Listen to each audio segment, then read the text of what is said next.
그리스도만이 우리의 왕이십니다. 그리스도만이 우리의 왕이십니다는 제목으로 말씀 전하겠습니다. 오늘 본문에 보시면 왕에 대한 말씀이 참 많이 나오고 있습니다.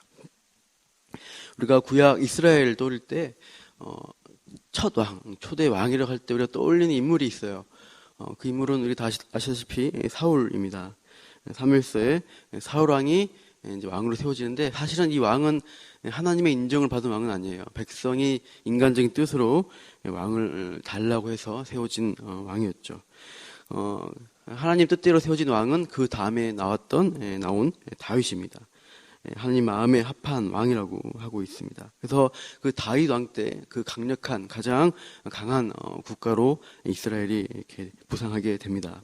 근데 오늘 본문에 보시면 이 사무엘서에 나오는 사울 다윗 왕 전에 한 왕이 벌써 세워진 모습을 우리가 발견하게 됩니다. 우리 본문에 앞에 있지만 6절을 한번 보겠습니다. 6절을 같이 읽어보겠습니다. 시작. 세겜의 모든 사람과 밀로 모든 족속이 모여서 세겜에 있는 상수리 나무 기둥 곁에서 아비멜렉을 왕으로 삼으니라. 세겜 그리고 밀로라는 성읍에 사는 일부 이스라엘 사람들이 아비멜렉을 그들의 왕으로 삼았다는 말씀이 앞에 나오고 있어요. 그래서 9장 1절에서 6절은 아비멜렉이 어떤 계략을 통해서 왕이 되는가 하는 내용을 우리에게 말씀하고 있어요. 이 아비멜렉은 이스라엘 전체를 다스린 왕은 아닙니다. 어떻게 보면 한 지파도 아닐 수 있는데 몇 성읍의 사람들 통해서 추대된 왕이에요.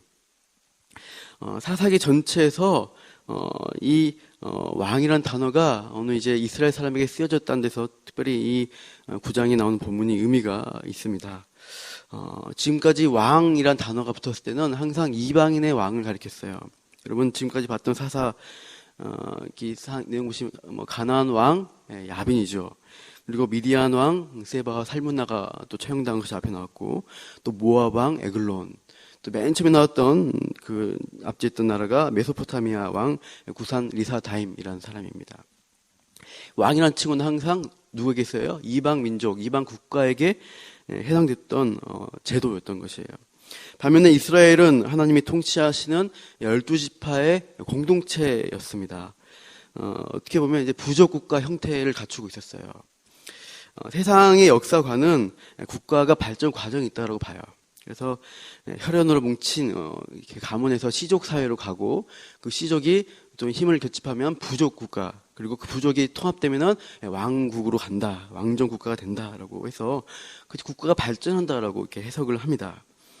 그래서 우리가 성경을 봤을 때도 어떻게 보면은 사사기는 부족 국가로 이렇게 흩어져 있다가 이제 사무엘서를 가게 되면은 이렇게 사울과 다윗을 통해 강력한 왕정 국가로 발전하지 않았냐라고 볼 수 있는데, 성경의 관점은 그래서 발전을 보지는 않아요. 성경적 관점은 왕정이 무조건 발전이다, 진보다, 그렇게 보는 관점이 아닙니다. 제가 앞에 좀 다른 얘기지만 앞에 좀 성경에 있는 창세기 말씀을 좀 소개해 드리겠습니다. 성경에서 최초의 왕이라는 존재가 나오게 되는데, 창세기 10장 보시면 어떤 한 특이한 사람이 나와요. 여호와 앞에 특이한 사냥꾼, 또 용감한 사냥꾼이라고 되어 있는 니므롯입니다. 사냥꾼 하면은 화살이나 덫을 통해서 짐승을 잡는 사람을 우리가 이해하잖아요. 그러나 이 니므롯에 대한 묘사가 그 10장 10절에 보시면 이렇게 되어 있죠. 그의 나라는 해서 시날 땅의 바벨과 에렉과 아갓과 갈레에서 시작되었으며, 이렇게 돼요. 11절에 이어서 보시면 아수르로 나아가서 니누의 그런 둥지에 큰 성읍을 세웠다라고 니므롯을 묘사해요. 그러니까 니므롯은 그 어떤 지역에 또 더 큰 지역을 통합했던 제국의 왕이었던 것입니다.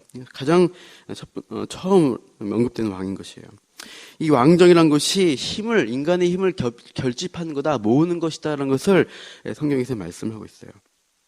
가정에서 제일 힘센 사람 하면 우리 아버지 가장이다, 이렇게 해서 시족에 또 저 같은 경우는 정씨 가문의 대표자가 누군가 나오겠죠, 대표로. 그래서 시족 대표, 장로가 되고, 또 부족들 다 모여서 한 지역을 다스리는 어떤 추장을 세우게 됩니다. 그리고 이제 같은 언어 문화를 쓰는 그 민족들 있잖아요. 그 민족을 통합한 강력한 한 사람이 전체를 통치하면 왕이 되는 거죠.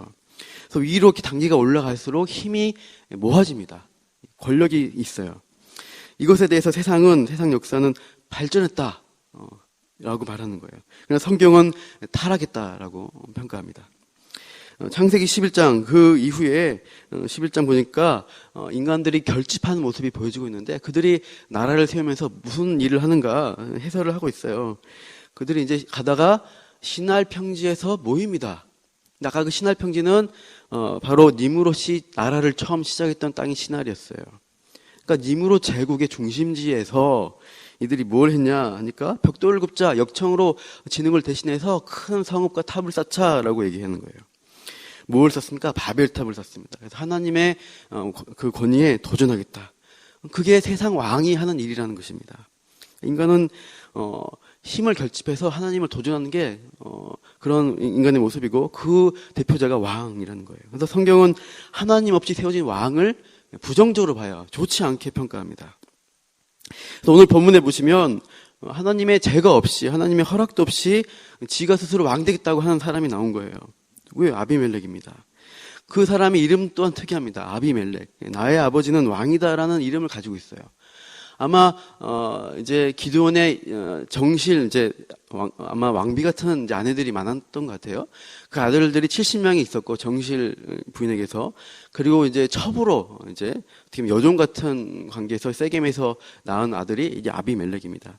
그래서 이름을 지을 때 이 아들이 이제 어떤 그 70명의 어떤 정통 적자의 계열에 들지 못하니까 이 서자인 입장에서 그 이름이라도 나의 아버지는 왕이라고 이렇게 어떤 의미를 부여하고 또 좀 권력에 대한 욕심이 있었던 것 같습니다.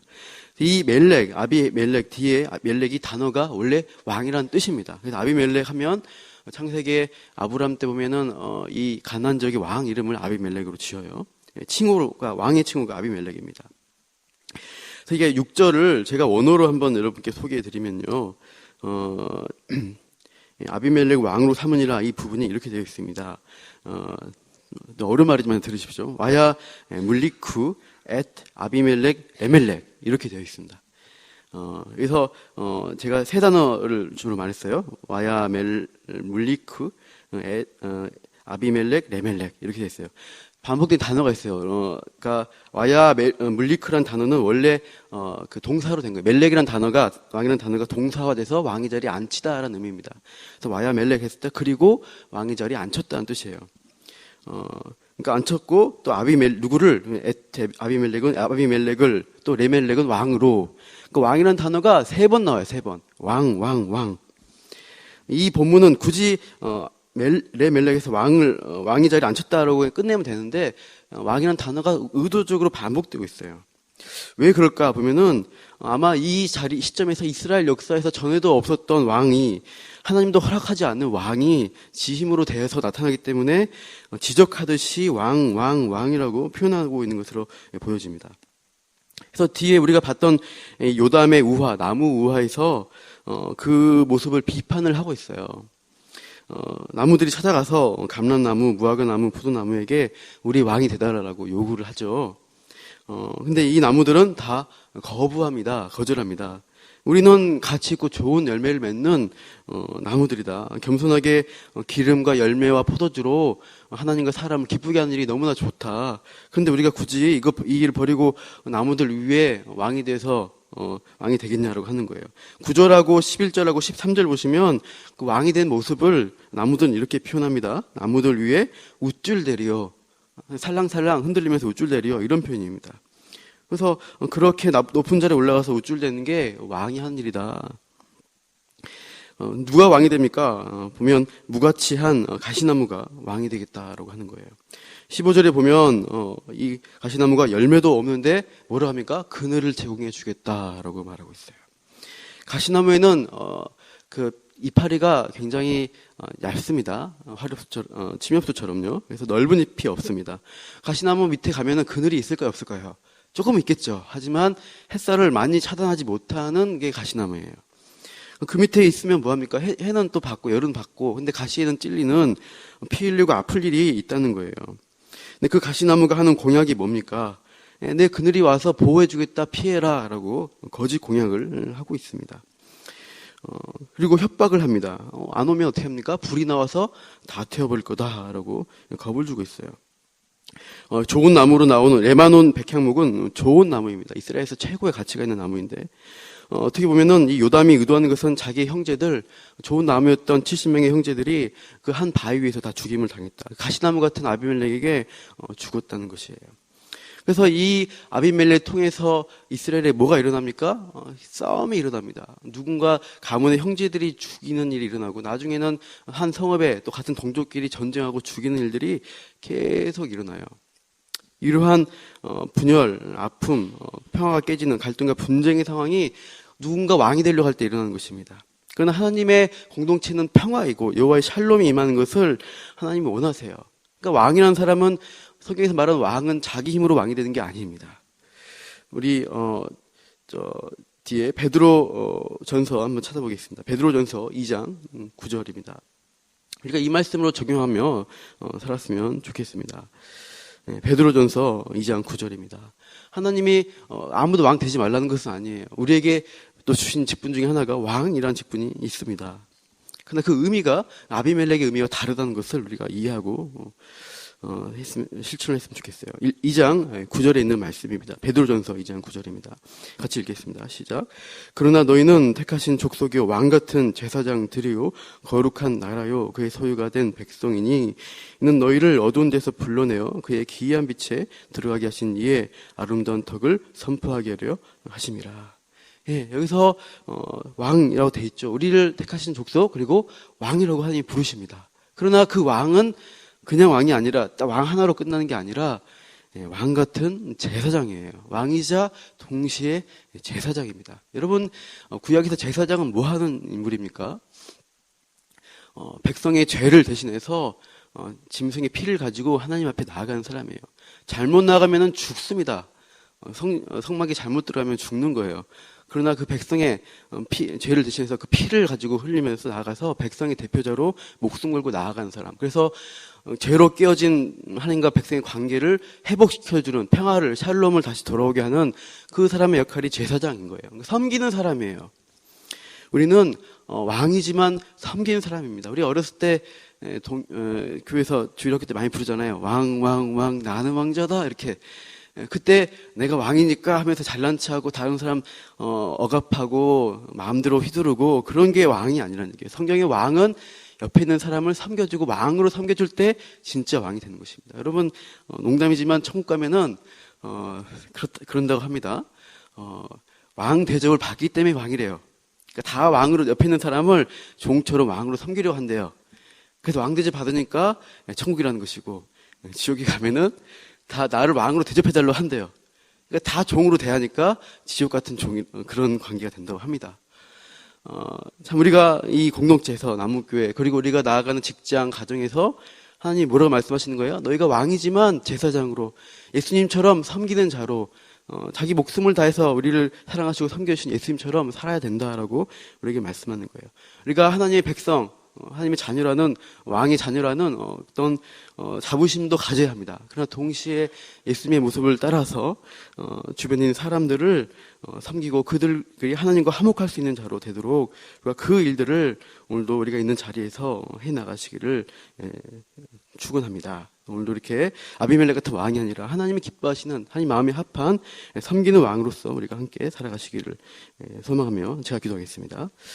하나님, 우리가 말씀을 통해서 사사기의 어두운 시대의 중심에 참으로 하나님이 허락하지도 아니한 인간 스스로 계략을 통해서 권력을 얻고 사람들을 위해 군림하려 한 아비멜렉에 대해서 배웠습니다. 이 아비멜렉이 왕이 되었을 때 가시가 되어서 많은 사람을 찌르고 피 흘리게 하고 죽게 하는 분쟁과 갈등, 아픔이 있는 것을 보게 됩니다. 하나님, 우리 시대의 많은 자들이 힘을 통해서 정말 왕이 자리에 올라가려고 하는 이 사회 가운데서 너무나 많은 사람들이 힘들어하고 아파하는 모습들 우리가 참 보게 됩니다. 그러나 우리는 이 시대에 하나님이 세워준 섬기는 왕으로서 오늘 하루 살게 하여 주시옵소서. 우리가 가는 직장에서, 우리가 살아가는 가정에서, 우리가 만나는 사람들 가운데서 우리가 섬기는 왕으로 그들을 하나님 앞에 올려드릴 때 우리가 있는 곳에 평화가 임하고 회복이 임하고 생명이 그들 가운데 전해지는 귀한 은혜가 우리를 통해 있게 하여 주시옵소서. 감사하며 이 모든 말씀 예수님 이름으로 기도합니다. 아멘.